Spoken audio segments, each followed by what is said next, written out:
We have witnessed this morning a distant view, a battle off Pearl Harbor, and a severe bombing of Pearl Harbor by enemy planes, undoubtedly Japanese. The city of Honolulu has also been attacked, and considerable damage done.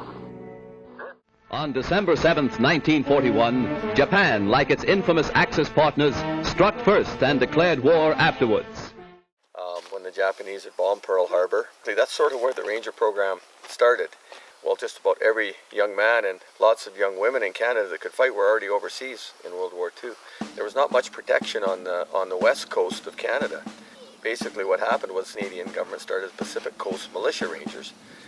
And that was just any able person that could basically see and could use a telephone and call in if they saw anything. That's sort of where the program started. And then when the war was over, the Pacific Coast Militia Rangers kind of kept going on, but sort of downsized. And then we had gotten into the Cold War, and they decided we needed more protection on the north with the threat of nuke threat. And they started basically in 47, then they started the Canadian Rangers.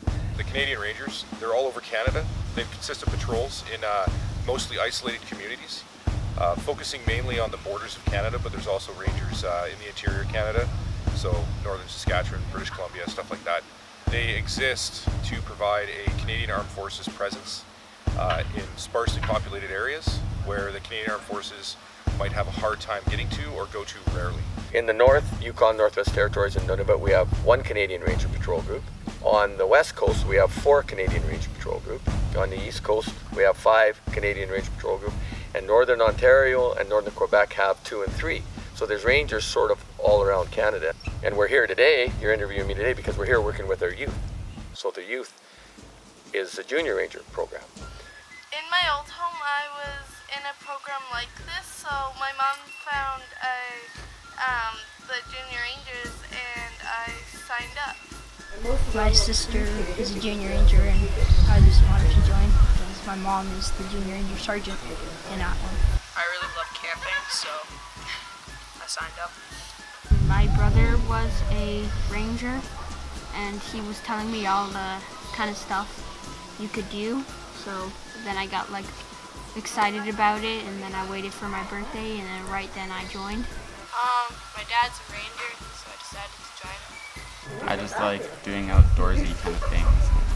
Yeah, pretty much it. So they're kind of like us. The stuff that we do, we train them in that, but we do a lot of other stuff too, everything from, we'll take them on horseback riding, or we'll do archery, or, I'm lucky in my patrol, we took 5 kids to the national shooting competition with air rifles, and our team was the top in Canada, so pretty proud of them for that.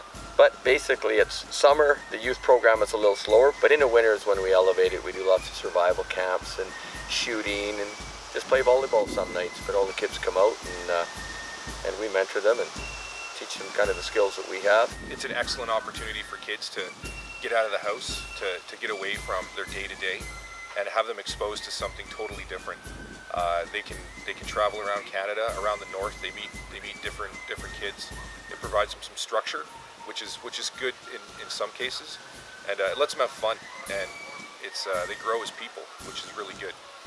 I like how they let us learn new things like traps that we never really knew about before because of how old they were, and I like how we get to see new people in different places. You make a lot of friendships here.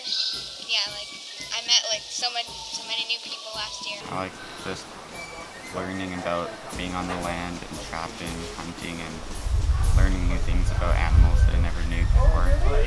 So here we basically got 5 days to train with the kids. So the first 2 days we're at Harold and Mita's place. It's called Long Ago People's Place, and this is about the history. This is the First Nations culture stuff.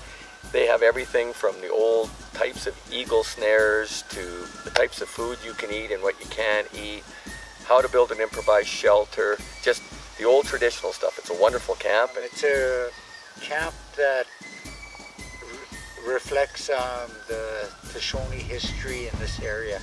Everything in the camp is got relevant history to our people. It's educational tourism. We deal with a lot of school groups, rangers, different community organizations, and we share the history of the First Peoples in this area.